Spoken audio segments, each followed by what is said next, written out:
تم پرندوں سے دل بہلایا کرو۔ سپاہ گری اس آدمی کے لیے ایک خطرناک کھیل ہے جو عورت اور شراب کا دل دادا ہو۔ یہ الفاظ اپریل 1175 میں صلاح الدین ایوبی نے اپنے چچا زاد بھائی خلیفہ الصالح کے ایک امیر سیف الدین کو لکھے تھے۔ ان دونوں نے سلیبیوں کو درپردہ مدد اور زر و جواہرات کا لالچ دیا اور صلاح الدین ایوبی کو شکست دینے کی سازش کی تھی۔ سلیبی یہی چاہتے تھے۔ انہوں نے حملہ کیا، الصالح اور سیف الدین نے ان کی مدد کی۔ صلاح الدین ایوبی نے ان سب کو شکست دی۔ امیر سیف الدین اپنا مال و متاع چھوڑ کر بھاگا۔ اس کی ذاتی خیمگاہ سے رنگ برنگے پرندے، حسین اور جوان رقاصائیں اور گانے والیاں، ساز اور سازندے اور شراب کے مٹکے برآمد ہوئے۔ صلاح الدین ایوبی نے پرندوں کو، ناچنے گانے والیوں اور ان کے سازندوں کو رہا کر دیا اور امیر سیف الدین کو اس مضمون کا خط لکھا: تم دونوں نے کفار کی پشت پناہی کر کے ان کے ہاتھوں میرا نام و نشان مٹانے کی ناپاک کوشش کی، مگر یہ نہ سوچا یہ سازش عالم اسلام کا نام و نشان بھی مٹا سکتی ہے۔ تم اگر مجھ سے حسد کرتے تھے تو مجھے قتل کرا دیا ہوتا۔ تم مجھ پر 2 قاتلانہ حملے کرا چکے ہو، دونوں ناکام رہے۔ اب ایک اور کوشش کر کے دیکھو، ہو سکتا ہے کامیاب ہو جاؤ۔ اگر تم مجھے یہ یقین دلا دو کہ میرا سر تن سے جدا ہو جائے تو اسلام اور زیادہ سر بلند ہوگا، تو رب کعبہ کی قسم میں تمہاری تلوار سے اپنا سر کٹاؤں گا اور تمہارے قدموں میں رکھ دینے کی وصیت کروں گا۔ میں تمہیں صرف یہ بتا دینا چاہتا ہوں کہ کوئی غیر مسلمان کا دوست نہیں ہو سکتا۔ تاریخ تمہارے سامنے ہے، اپنا ماضی دیکھو۔ شاہ فرینک اور رینالڈ جیسے اسلام دشمن سلیبی تمہارے دوست صرف اس لیے بنے کہ تم نے انہیں مسلمانوں کے خلاف میدان میں اترنے کی شے اور مدد دی تھی۔ اگر وہ کامیاب ہو جاتے تو ان کا اگلا شکار تم ہوتے، اور اس کے بعد ان کا یہ خواب بھی پورا ہو جاتا کہ اسلام صفحہ ہستی سے مٹ جائے۔ تم جنگجو قوم کے فرد ہو۔ فن سپاہ گری تمہارا قومی پیشہ ہے۔ ہر مسلمان اللہ کا سپاہی ہے، مگر ایمان اور کردار بنیادی شرط ہے۔ تم پرندوں سے ہی دل بہلایا کرو۔ سپاہ گری اس آدمی کے لیے خطرناک کھیل ہے جو عورت اور شراب کا دل دادا ہو۔ میں تم سے درخواست کرتا ہوں کہ میرے ساتھ تعاون کرو اور میرے ساتھ جہاد میں شریک ہو جاؤ۔ اگر یہ نہ کر سکو تو میری مخالفت سے باز آ جاؤ۔ میں تمہیں کوئی سزا نہیں دوں گا، اللہ تمہارے گناہ معاف کرے۔ صلاح الدین ایوبی۔ ایک یورپی مورخ لین پول لکھتا ہے، صلاح الدین ایوبی کے ہاتھ جو مال غنیمت لگا اس کا کوئی حساب نہیں تھا۔ جنگی قیدی بھی بے اندازہ تھے۔ صلاح الدین ایوبی نے تمام تر مال غنیمت 3 حصوں میں تقسیم کیا۔ ایک حصہ جنگی قیدیوں میں تقسیم کر کے انہیں رہا کر دیا، دوسرا حصہ اپنی سپاہ اور غریبوں میں تقسیم کیا اور تیسرا حصہ مدرسہ نظام الملک کو دے دیا۔ اس نے اسی مدرسے سے تعلیم حاصل کی تھی۔ نہ خود کچھ رکھا، نہ اپنے کسی جرنیل کو کچھ دیا۔ اس کا نتیجہ یہ ہوا کہ جنگی قیدی جن میں بہت سے مسلمان تھے اور باقی غیر مسلم رہا ہو کر سلطان صلاح الدین ایوبی کے کیمپ میں جمع ہو گئے اور اس کی اطاعت قبول کر کے اپنی خدمات اس کی فوج کے لیے پیش کر دیں۔ ایوبی کی کشادہ ظرفی دور دور تک مشہور ہو گئی۔ اس سے پہلے حسن بن صبا کے پراسرار فرقے فدائی، جنہیں ایوبی مورخوں نے قاتلوں کا گروہ لکھا ہے، صلاح الدین ایوبی پر 2 قاتلانہ حملے کر چکے تھے، لیکن خدائے ذوالجلال کو اپنے اس مرد عظیم مجاہد سے بہت کام لینا تھا۔ دونوں بار ایک معجزہ ہوا کہ اسلام کا یہ محافظ بال بال بچ گیا۔ اس پر تیسرا قاتلانہ حملہ اس وقت ہوا جب وہ اپنے مسلمان بھائیوں سلیبیوں کی سازش کی چٹان کو شمشیر سے ریزہ ریزہ کر چکا تھا۔ امیر سیف الدین میدان سے بھاگ گیا تھا، مگر وہ صلاح الدین ایوبی کے خلاف حسد اور کینہ سے باز نہ آیا۔ اس نے حسن بن صبا کے قاتل فرقے کی مدد حاصل کر لی۔ یہ فرقہ ایک مدت تک اسلام کی آستین میں سام کی طرح پڑ رہا تھا۔ اس کا تفصیلی تعارف بہت ہی طویل ہے۔ مختصر یہ کہ جس طرح زمین سورج سے الگ ہو کر گناہوں کا گہوارہ بن گئی ہے، اسی طرح حسن بن صبا نام کے ایک آدمی نے اسلام سے الگ ہو کر نبیوں اور پیغمبروں والی عظمت حاصل کرنے کا منصوبہ بنایا، یعنی نبوت کا دعویٰ کیا اور مرتد ہو گیا۔ وہ اپنے آپ کو مسلمان ہی کہلاتا رہا اور ایسا گروہ بنا لیا جو طلسماتی طریقوں سے لوگوں کو اپنا پیروکار بناتا تھا۔ اس مقصد کے لیے اس گروہ نے نہایت حسین لڑکیاں، نشہ آور جڑی بوٹیاں، ہیپناٹزم اور چرب زبانی جیسے طریقے اختیار کیے، بہشت بنائی جس میں جا کر پتھر بھی موم ہو جاتے تھے۔ اپنے مخالفین کو ختم کرنے کے لیے قاتلوں کا گروہ تیار کیا۔ قتل کے طریقے خفیہ اور پراسرار ہوتے تھے۔ اس فرقے کے افراد اس قدر چالاک اور ذہین اور نڈر تھے کہ بیس اور زبان بدل کر بڑے بڑے جرنیلوں کے باڈی گارڈز تک بن جاتے تھے۔ اور جب کوئی پراسرار طریقے سے قتل ہو جاتا تھا تو قاتلوں کا سراغ ہی نہیں ملتا تھا۔ کچھ عرصے بعد یہ فرقہ قاتلوں کا گروہ کے نام سے مشہور ہو گیا۔ یہ لوگ سیاسی قتل کے ماہر تھے، زہر بھی استعمال کرتے تھے جو حسین لڑکیوں کے ہاتھوں شراب میں دیا جاتا تھا۔ بہت مدت تک یہ فرقہ اسی مقصد کے لیے استعمال ہوتا رہا۔ اس کے پیروکار فدائی کہلاتے تھے۔ صلاح الدین ایوبی کو نہ حسین لڑکیوں سے دھوکہ دیا جا سکتا تھا نہ شراب سے۔ وہ ان دونوں سے نفرت کرتا تھا۔ اسے قتل کرنے کا صرف ایک یہی طریقہ تھا کہ اس پر قاتلانہ حملہ کیا جائے۔ اس کے محافظوں کی موجودگی میں اس پر حملہ نہیں کیا جا سکتا تھا۔ 2 حملے ناکام ہو چکے تھے۔ اب جبکہ صلاح الدین ایوبی کو یہ توقع تھی کہ اس کا چچا زاد بھائی الصالح اور امیر سیف الدین شکست کھا کر توبہ کر چکے ہوں گے، انہوں نے انتقام کی ایک اور زیر زمین کوشش کی۔ صلاح الدین ایوبی نے اس فتح کا جشن منانے کی بجائے حملے جاری رکھے اور 3 قصبوں کو قبضے میں لے لیا۔ ان میں غازہ مشہور قصبہ بھی تھا۔ اسی قصبے کے گرد و نواح میں ایک روز صلاح الدین ایوبی ایک خیمے میں دوپہر کے وقت آلودگی کے عالم میں سستا رہا تھا۔ اس نے اپنی وہ پگڑی نہیں اتاری تھی جو میدان جنگ میں اس کے سر کو صحرا کے سورج اور دشمن کی تلوار سے محفوظ رکھتی تھی۔ خیمے کے باہر اس کے محافظوں کا دستہ موجود اور چوکس تھا۔ باڈی گارڈز کے اس دستے کا کمانڈر ذرا سی دیر کے لیے وہاں سے چلا گیا۔ ایک محافظ نے صلاح الدین ایوبی کے خیمے کے گرے ہوئے پردوں میں سے جھانکا۔ اسلام کی عظمت کے پاسبان کی آنکھیں بند تھیں۔ وہ پیٹھ کے بل لیٹا ہوا تھا۔ اس محافظ نے باڈی گارڈز کی طرف دیکھا۔ ان میں سے 3-4 باڈی گارڈز نے اس کی طرف دیکھا۔ محافظ نے اپنی آنکھیں بند کر کے کھولی۔ 3-4 باڈی گارڈ اٹھے اور دوسروں کو باتوں میں لگا لیا۔ محافظ خیمے میں چلا گیا، کمر بند سے خنجر نکالا، دبے پاؤں چلا اور پھر چیتے کی طرح سوئے ہوئے صلاح الدین ایوبی پر جست لگائی۔ خنجر والا ہاتھ اوپر اٹھایا۔ عین اسی وقت صلاح الدین ایوبی نے کروٹ بدل لی۔ یہ نہیں بتایا جا سکتا کہ محافظ خنجر کہاں مارنا چاہتا تھا، دل میں یا سینے میں، مگر ہوا یوں کہ خنجر صلاح الدین ایوبی کی پگڑی کے بالائی حصہ میں اتر گیا اور سر سے بال برابر دور رہا۔ پگڑی سر سے اتر گئی۔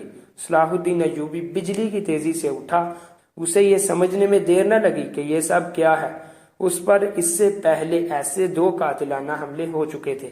اس نے اس پر بھی حیرت کا اظہار نہ کیا کہ حملہ آور اس کے اپنے باڈی گارڈز کے لباس میں تھا جسے اس نے خود اپنی باڈی گارڈز کے لیے منتخب کیا تھا۔ اس نے ایک سانس جتنا عرصہ بھی ضائع نہ کیا۔ حملہ آور اس کی پگڑی سے خنجر کھینچ رہا تھا۔ ایوبی سر سے ننگا تھا۔ اس نے حملہ آور کی ٹھوڑی پر پوری طاقت سے گونسا مارا۔ ہڈی ٹوٹنے کی آواز سنائی دی۔ حملہ آور کا جبڑا ٹوٹ چکا تھا۔ وہ پیچھے کو گرا اور اس کے منہ سے ہیبت ناک آواز نکلی۔ اس کا خنجر صلاح الدین ایوبی کی پگڑی میں رہ گیا تھا۔ ایوبی نے اپنا خنجر نکال لیا۔ اتنے میں 2-3 محافظ دوڑے اندر آئے۔ ان کے ہاتھوں میں تلواریں تھیں۔ صلاح الدین ایوبی نے انہیں کہا کہ اسے زندہ پکڑ لو، مگر یہ دونوں محافظ صلاح الدین ایوبی پر ٹوٹ پڑے۔ صلاح الدین ایوبی نے ایک خنجر سے 2 تلواروں کا مقابلہ کیا۔ یہ مقابلہ 1-2 منٹ کا تھا کیونکہ تمام باڈی گارڈز اندر آ گئے تھے۔ صلاح الدین ایوبی یہ دیکھ کر حیران رہ گیا تھا کہ اس کے باڈی گارڈز 2 حصوں میں تقسیم ہو کر ایک دوسرے کو لہو لہان کر رہے تھے۔ اسے چونکہ معلوم نہیں تھا کہ اس میں اس کا دشمن کون ہے اور دوست کون، سو وہ اس مارکہ میں شریک ہی نہ ہو سکا۔ کچھ دیر بعد باڈی گارڈز میں چند مارے گئے، کچھ بھاگ گئے، کچھ زخمی ہوئے تو انکشاف ہوا کہ یہ جو دستہ سلطان صلاح الدین ایوبی کی حفاظت پر مامور تھا، اس میں 7 فدائی تھے جو سلطان صلاح الدین ایوبی کو قتل کرنا چاہتے تھے۔ انہوں نے اس کام کے لیے صرف ایک فدائی کو اندر خیمے میں بھیجا تھا۔ اندر صورتحال بدل گئی تو دوسرے کو بھی اندر چلے گئے، اصل محافظ بھی اندر چلے گئے۔ وہ صورتحال سمجھ گئے، سو سلطان صلاح الدین ایوبی بچ گیا۔ سلطان صلاح الدین ایوبی نے اپنے پہلے حملہ آور ہونے والے کی شاہ رگ پر تلوار رکھ کر پوچھا کہ وہ کون ہے اور اس کو کس نے بھیجا ہے۔ سچ کہنے پر سلطان نے اس کے ساتھ جان بخشی کا وعدہ کیا تھا۔ اس نے کہا کہ وہ فدائی ہے اور اس کو کیمشتکین، جسے بعض مورخوں نے گمشتگن بھی لکھا ہے، نے بھیجا ہے۔ الصالح کے قلعے کا ایک گورنر تھا۔ اصل واقعات کی طرف آنے سے پہلے یہ ضروری معلوم ہوتا ہے کہ ان واقعات سے پہلے کے دور کو دیکھا جائے۔ سلطان صلاح الدین ایوبی کے نام، عظمت، اسلام کی عظمت اور اس کے کارناموں سے مسلم اور نان مسلم کون واقف نہیں؟ ملت اسلامیہ تو سلطان صلاح الدین ایوبی کو بھول ہی نہیں سکتی۔ مسیحی دنیا بھی سلطان صلاح الدین ایوبی کو رہتی دنیا تک یاد رکھے، کیونکہ سلطان صلاح الدین ایوبی صلیبی جنگوں اور صلیبیوں کے دور حکومت میں ایک مسلمان شیر تھا جس نے ہزاروں زخم دیے مسیحی برادری کو۔ سو لہٰذا یہ ضروری معلوم نہیں ہوتا کہ سلطان صلاح الدین ایوبی کی شجرہ نسب کو تفصیل سے بیان کیا جائے۔ اسلام اور انسان پر ہم آپ کو ایسے واقعہ سنانے جا رہے ہیں جس کی وسعت کے لیے تاریخ کا دامن بہت ہی چھوٹا پڑ جاتا ہے۔ یہ تفصیلات وقائع نگاروں اور قلم کاروں کی ریکارڈ کی ہوئی ہیں، کچھ سینہ بسینہ اگلی نسلوں تک پہنچی ہیں۔ تاریخ نے صرف سلطان صلاح الدین ایوبی کے کارنامے محفوظ کیے ہیں، کیونکہ تاریخ بہت کم پڑ جاتی ہے سلطان صلاح الدین ایوبی کی زندگی کے آگے۔ ان سازشوں کا ذکر تاریخ نے بہت کم کیا ہے جو اپنوں نے سلطان صلاح الدین ایوبی کے خلاف کی ہے، اور اس کی شہرت تاریخی عظمت کو داغدار بنانے کے لیے ایسی لڑکیاں بار بار استعمال کی جن کا حسن طلسماتی تھا۔ تاریخ اسلام کی حقیقی داستان 23 مارچ 1969 کے روز سے شروع ہوتی جب سلطان صلاح الدین ایوبی کو مصر کا وائسرائے اور فوج کا کمانڈر ان چیف بنایا گیا۔ اسے اتنا بڑا رتبہ ایک تو اس لیے دیا گیا کہ وہ حکمرانوں کے گھر کا نونہال تھا، دوسرا اس لیے کہ اوائل عمر میں ہی وہ فن حرب و ضرب کا ماہر ہو گیا تھا۔ سپاہ گری ورثے میں پائی تھی۔ سلطان صلاح الدین ایوبی کے معنوں میں حکمرانی بادشاہی نہیں، قوم کی عظمت اور فلاح و بہبود تھا۔ اس کا جب شعور بیدار ہوا تو پہلی خلش یہی محسوس کی کہ وہ یہ تھی کہ مسلمان حکمرانوں میں نہ صرف یہ کہ اتحاد نہیں بلکہ وہ ایک دوسرے کی مدد کرنے سے بھی گریز کرتے تھے۔ وہ عیاش ہو گئے تھے اور شراب اور عورت نے جہاں انہیں ان کی زندگی رنگین بنا رہی تھی، وہاں عالم اسلام اور اس عظیم مذہب کا مستقبل تاریک ہو گیا تھا۔ ان امیروں، حکمرانوں اور رئیسوں کے حرم غیر مسلم لڑکیوں سے بھرے رہتے تھے۔ زیادہ تر لڑکیاں یہودی اور عیسائی تھیں جن کو خاص تربیتیں دے کر ان حرموں میں داخل کیا گیا تھا۔ غیر معمولی حسن اور اداکاری میں کمال رکھنے والی یہ لڑکیاں مسلمان حکمرانوں اور سربراہوں کے کردار اور قومی جذبے کو دیمک کی طرح چاٹ رہی تھیں۔ اس کا نتیجہ یہ تھا کہ سلیبی، جن میں فرینک فرنگی خاص طور پر قابل ذکر ہے، مسلمانوں کی سلطنتوں کو ٹکڑے کرتے حرب کرتے جا رہے تھے، اور بعض مسلمان تو شاہ فرینک کو سالانہ ٹیکس اور جزیہ بھی دیتے تھے، جس کی مثال گنڈا ٹیکس کی سی تھی۔ سلیبی اپنی جنگی قوت کے رعب اور چھوٹے چھوٹے حملوں سے مسلمان حکمرانوں کو ڈراتے رہتے تھے، کچھ علاقوں پر قبضہ کرتے، ٹیکس اور تاوان وصول کرتے۔ ان کا مقصد یہ تھا کہ آہستہ آہستہ دنیا اسلام کو ہڑپ لیا جائے۔ مسلمان رعایا کا خون چوس کر ٹیکس دیتے رہتے تھے۔ ان کا مقصد یہ تھا کہ بس ان کی عیش و عشرت میں خلل نہیں آنا چاہیے۔ فرقہ پرستی کے بیج بو دیے گئے تھے۔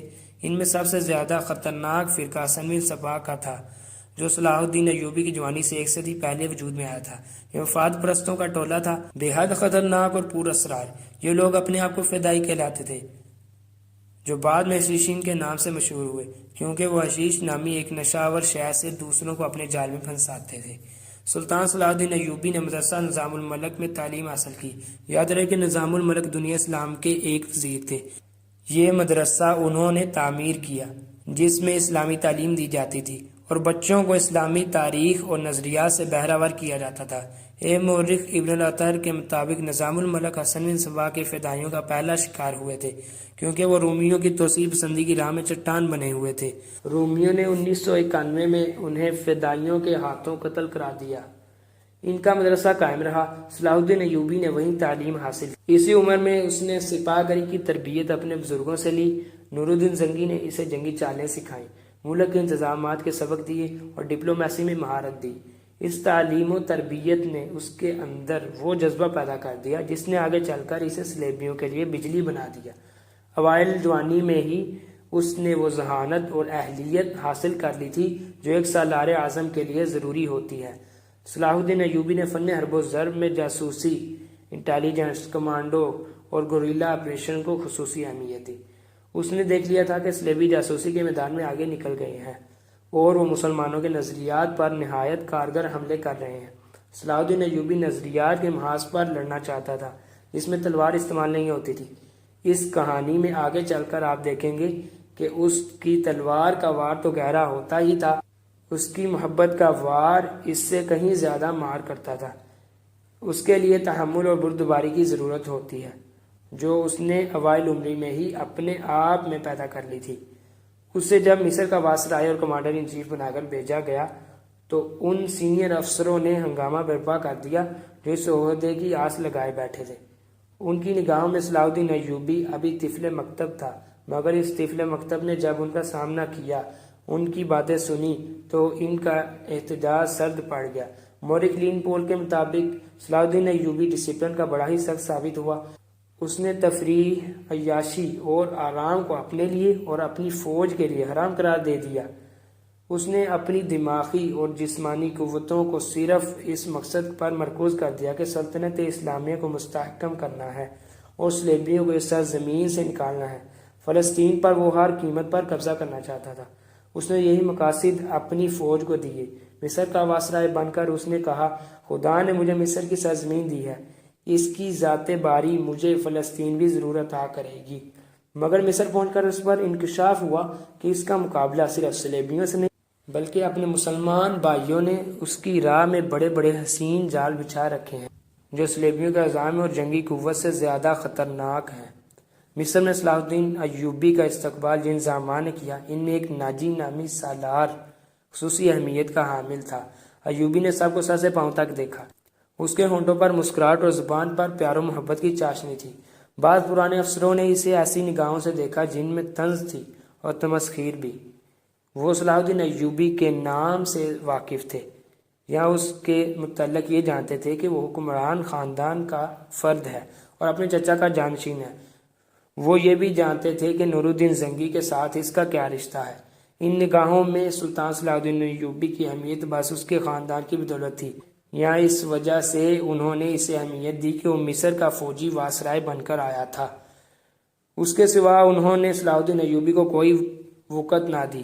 ایک بوڑھے افسر نے اپنے ساتھ کھڑے افسر کے کان میں کہا، بچہ ہے، اسے ہم پال لیں گے۔ مورخ اور اس وقت کے وقائع نگار یہ نہیں بتا سکے کہ صلاح الدین ایوبی نے ان لوگوں کی نظریں بانپ لی تھی یا نہیں۔ وہ استقبال کرنے والے اس ہجوم میں بچہ لگ رہا تھا۔ البتہ جب وہ ناجی کے سامنے مصافحہ کے لیے رکا تو ایوبی کے چہرے پر تبدیلی سی آ گئی۔ وہ ناجی سے ہاتھ ملانا چاہتا تھا، لیکن ناجی جو اس کی باپ کی عمر کا تھا سب سے پہلے درباری خوشامدیوں کی طرح جھکا، پھر ایوبی سے بغل گیر ہو گیا۔ اس نے ایوبی کی پیشانی چوم کر کہا، میرے خون کا آخری قطرہ بھی تمہاری جان کی حفاظت کے لیے بہے گا۔ تم میرے پاس زنگی اور شردا کی امانت ہو۔ میری جان عظمت اسلام سے زیادہ قیمتی نہیں۔ صلاح الدین ایوبی نے ناجی کا ہاتھ چوم کر کہا، محترم، اپنے خون کا ایک ایک قطرہ سنبھال کر رکھیے، صلیبی سیاہ گٹاؤں کی مانند اشارے ہیں۔ ناجی جواب میں صرف مسکرایا، جیسے صلاح الدین ایوبی نے کوئی لطیفہ سنایا ہو۔ صلاح الدین ایوبی اس تجربہ کار سالار کی مسکراہٹ کو غالباً نہیں سمجھ سکا۔ ناجی فاطمی خلافت کا پروردہ سالار تھا۔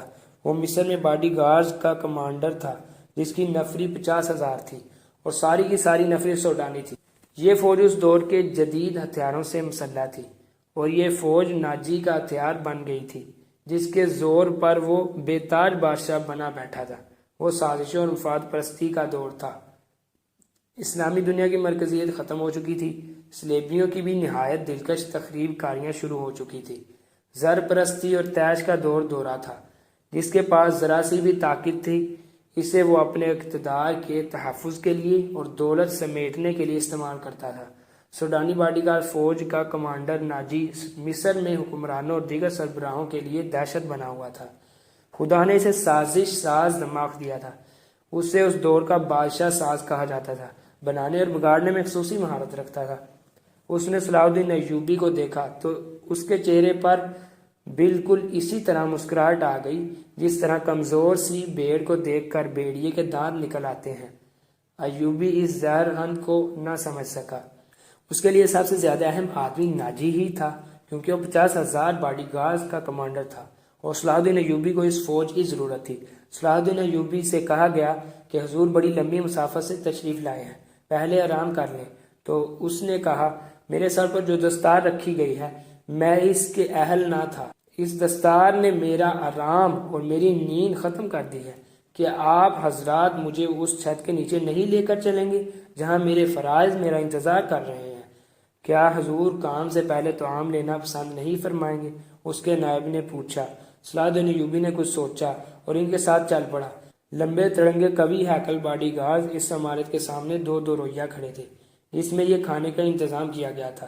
ایوبی نے ان گارڈز کے قد ود اور ہتھیار دیکھے تو اس کے چہرے پر رونق آ گئی، مگر یہ رونق دروازے میں قدم رکھتے ہی غائب ہو گئی وہاں 4 نوجوان لڑکیاں جن کے جسموں میں زہد، شکن، لچک اور شانوں پر بکھرے ہوئے ریشمی بالوں میں قدرت کا حسن سمویا ہوا تھا، ہاتھوں میں پھولوں کی پتیوں سے بڑی ہوئی خوشنما ٹوکریاں اٹھائے کھڑی تھیں۔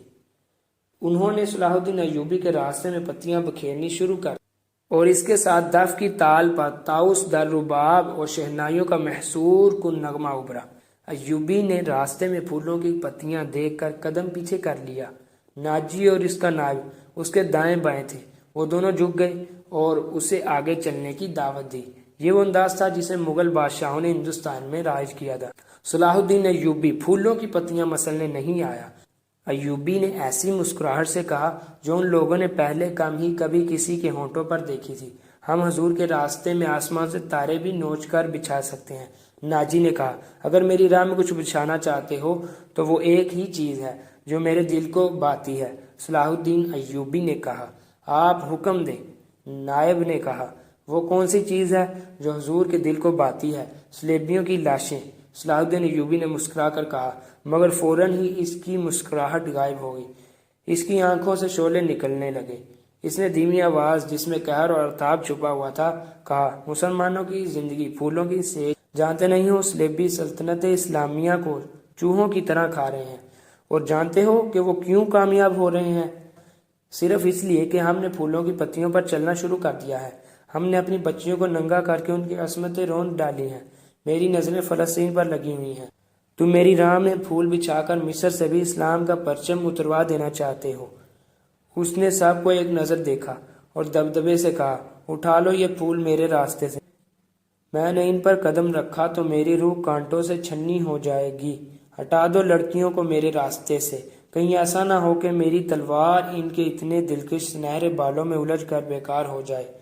حضور کی جاہ حشمت، مجھے حضور نہ کہو۔ صلاح الدین ایوبی نے بولنے والوں کو یوں ٹوک دیا جیسے تلوار سے کسی کافر کی گردن کاٹ دی ہو۔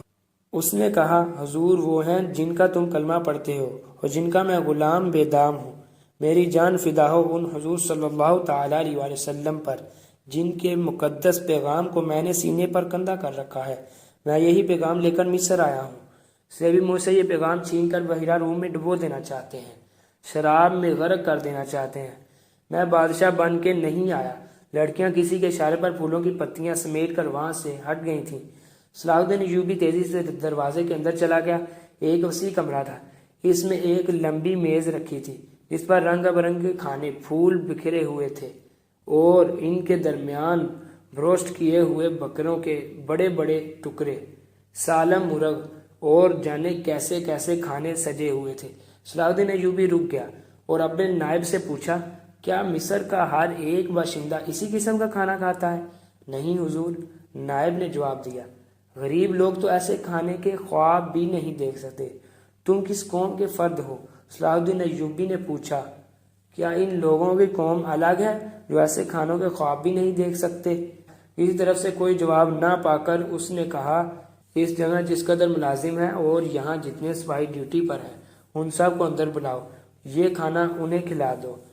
اس نے لپک کر ایک روٹی اٹھائی، اس پر 2-3 بوٹیاں رکھیں اور کھڑے کھڑے کھانے لگا۔ نہایت تیزی سے پوری روٹی کھا کر پانی پیا اور باڈی گارڈز کے کمانڈر ناجی کو ساتھ لے کر اس کمرے میں چلا گیا جو وائسرائے کا دفتر تھا۔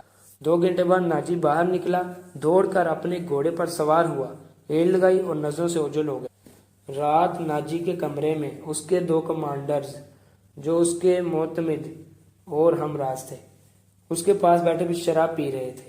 ناجی نے کہا، جوانی کا جوش ہے، تھوڑے دنوں میں ٹھنڈا کر دوں گا۔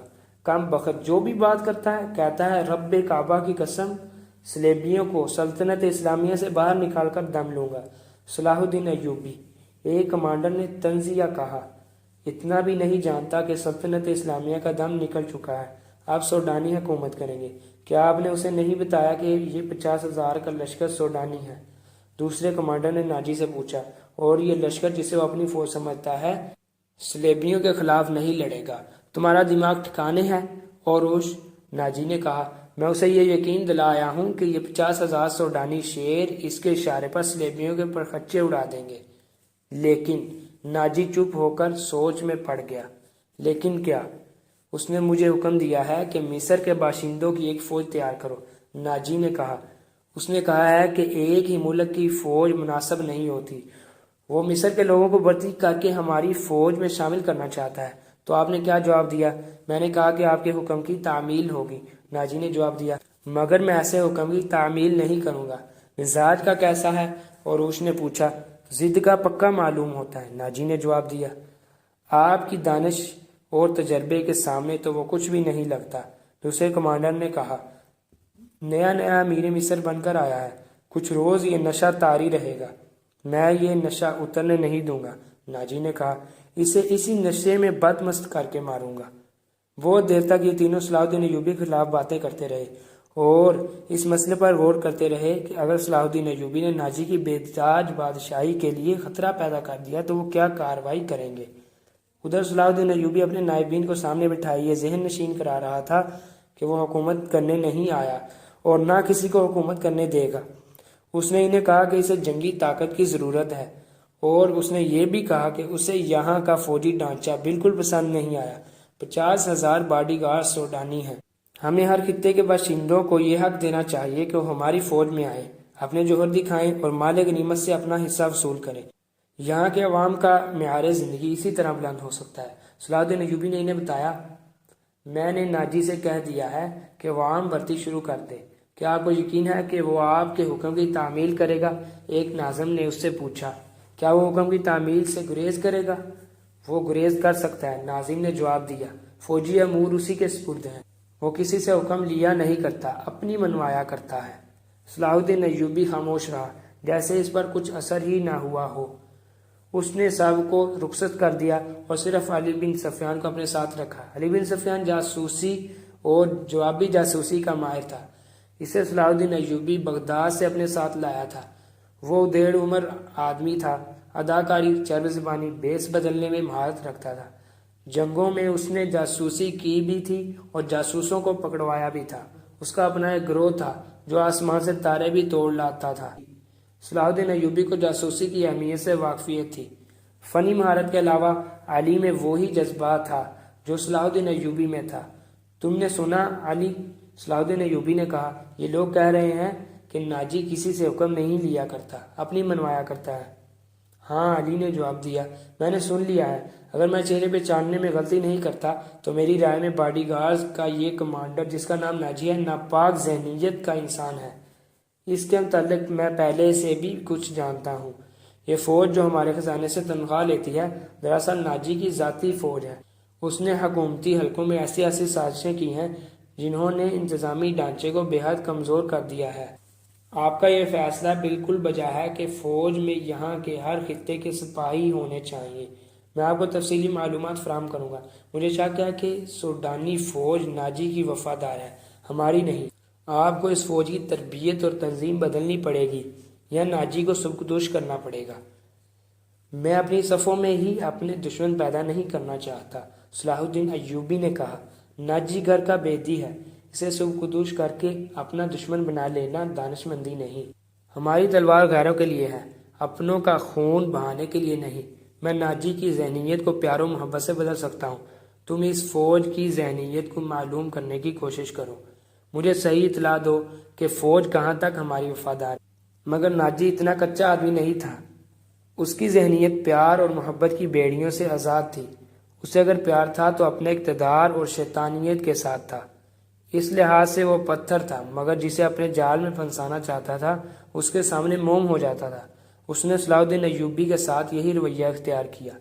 اس کے سامنے وہ بیٹھا نہیں تھا، ہاں میں ہاں ملاتا چلا جاتا تھا۔ اس نے مصر کے مختلف خطوں سے ایوبی کے حکم کے مطابق فوج کے لیے بھرتی شروع کر دی تھی، حالانکہ یہ کام اس کی مرضی کے خلاف تھا۔ دن گزرتے جا رہے تھے، صلاح الدین ایوبی اسے کچھ پسند کرنے لگا تھا۔ ناجی نے اسے یقین دلایا تھا کہ سوڈانی باڈی گارڈز فوج کے حکم کے منتظر ہیں اور یہ قوم کی توقعات پر پورا اتریں گے۔ ناجی صلاح الدین ایوبی کو 2-3 مرتبہ کہہ چکا تھا کہ وہ باڈی گارڈز کی طرف سے اسے دعوت دینا چاہتا ہے اور فوج میں اس کے اعزاز میں جشن منانے کے لیے